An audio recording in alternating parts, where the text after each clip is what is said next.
میں اپنے بچوں کو ڈال دیں، انشاءاللہ نکھار پیدا ہو جائے گا۔ والد صاحب نے اپنے دونوں بچوں کو یعنی چوائس کیا تو میرے چھوٹے بھائی اور مجھے چوائس کیا، میرے بیٹے تمہیں گجرات پڑھنے جانا ہے، تمہیں ماں کو چھوڑ کے جانا ہے، ابا کو چھوڑ کے جانا ہے، آج گھر کے لذیذ نوالوں کو چھوڑ دو، اللہ کی قسم ان تمام کو چھوڑیں گے اللہ دنیا میں عزتوں سے نوازے گا۔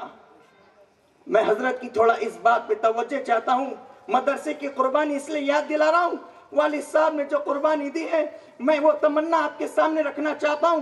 یہ قربانی میرے دل پہ نقوش ہو چکی ہے۔ آپ حج کو جا رہے تھے، یہ خوشی کا موقع تھا، آپ حج کو جا رہے تھے، سارے مہمان تشریف لائے، ابو کے دوست اور احباب تشریف لائے، ان تمام کی خوشی میں دسترخوان پہ لذیذ کھانے تھے، باپ کی آنکھوں میں آنسو آ گئے اور یہ روتے روتے جملہ نکلا، آج سب موجود ہیں، میرے 2 بچے موجود نہیں ہیں۔ آپ نے کیا کہا؟ سب موجود ہیں لیکن میرے 2 بچے موجود نہیں ہیں۔ ہاتھ اٹھا کے کہا، اے اللہ، اے اللہ، دور دراز سے سارے لوگ آ کے ملاقات کر رہے ہیں لیکن میرے 2 بچے علم دین سیکھنے کے لیے گئے ہیں، نبوت کے علم کو سیکھنے کے لیے گئے ہیں، اللہ ان کو قبول فرما۔ اسی دن رات کے 12 بجے میں فون کیا، ابو آپ حج کو کب جانے والے ہیں، آپ کی فلائٹ کب ہے؟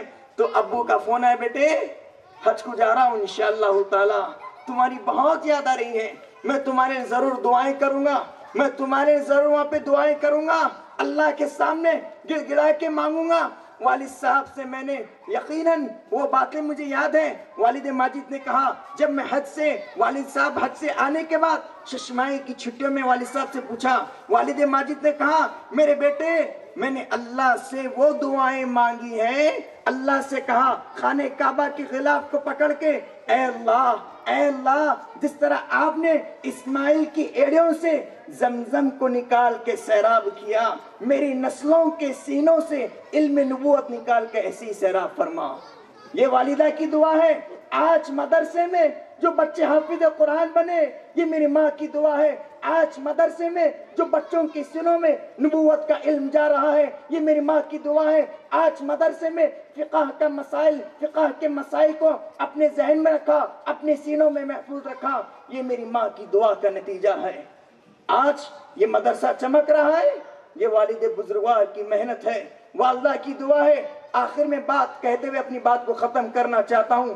آپ سب جمع ہوئے ہیں، ہر ایک کی کسی نہ کسی رشتہ داروں سے یا دوست اور احباب سے یہ توجہ ہے کہ بھائی حافظ قرآن میری بچی بنی، نواسی بنی، کہیں نہ کہیں رشتہ لگ رہا ہے، لیکن حفاظوں میں آج صبح میرے پاس فہرست آئی، اتنے بچوں کے حافظ قرآن کے نام یہ ہے، لیکن ان تمام کے اندر ایک ایسی معصوم بچی تھی جس کی عمر تو مٹھاوا تھا، اس کی امی کا انتقال ہو چکا ہے، خصوصی اس کی دعا کے لیے درخواست دی گئی۔ میں سچ کہتا ہوں یہ موقع بڑا خوشی کا ہوتا ہے، اپنے کلیجے پہ ہاتھ رکھ کے سوچو، آپ اگر اپنے بچے کو مدرسے میں ڈالیں، آپ اگر اپنی بیٹی کو مدرسے میں ڈالیں، اس خوشی کے موقع پہ اس کا ابا نہ ہو، اس کی امی نہ ہو، اس بچے اور بچے کے دل پہ کیا بیتری ہوگی، مجھے بتاؤ تو صحیح۔ لیکن اس موقع پہ حضرت مولانا عبدالرحیم صاحب فلاحی رحمت اللہ علیہ کا ایک جملہ یاد آ گیا۔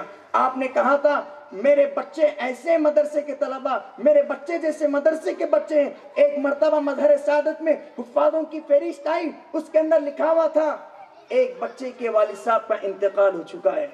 حضرت مولانا عبدالرحیم صاحب فلاحی روتے روتے کہا بیٹے آج تجھے پیار کرنے والا باپ نہیں ہے، لیکن عبدالرحیم فلاحی زندہ ہے، آج تجھے پیار دے گا باپ کی طرح، آج محبت کرے گا، تجھے پیار دے گا باپ کی طرح۔ یہی جملہ میں تازہ کرنا چاہتا ہوں، آج وہ مائیں اپنی بچوں کو پیار کرے گی، جس کی ماں نہیں ہے اس بچی کو آج میری روحانی ماں پیار دے کے بتائے گی۔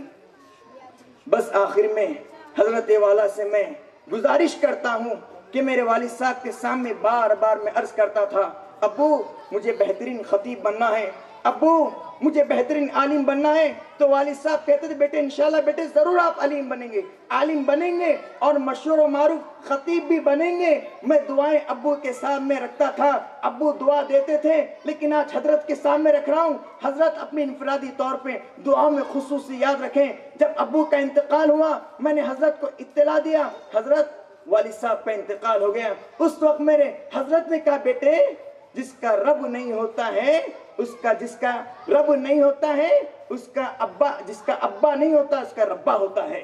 حضرت نے کہا تھا جس کا ابا نہیں ہوتا ہے اس کا ربا ہوتا ہے. یقیناً یہ دل پہ ایسا نقوش ہو گیا ہر چیز میں ربا سے مانگتا ہوں اور ایسے مانگا ہر چیز میری تمنا اللہ نے پوری کرتا گیا. مجھے امید ہے جو آخر کی تمنا بھی اللہ وہ بھی پوری کرے گا. اللہ تعالیٰ ہم سب بھائیوں کو دین متین کے لیے قبول فرمائے اور حضرت کے آنے کو بھی قبول فرمائے. اللہ تعالیٰ اس ادارے کی حفاظت فرمائے. اللہ تعالیٰ اس ادارے کو قبول فرمائے. آخر میں دعا کرتا ہوں اللہ آنے والوں کو بھی قبول فرمائے. آمین وآخر دعوانا ان الحمدللہ رب العالمین. ماشاءاللہ میں قانا مگر فیضان باقی ہے. ابھی تک میں کدے سے بوئے عرفانی نہیں جاتی. ابھی تک میں کدے سے بوئے عرفانی نہیں جاتی. میں اب استاد الحفاظ استاد القراء حضرت عبد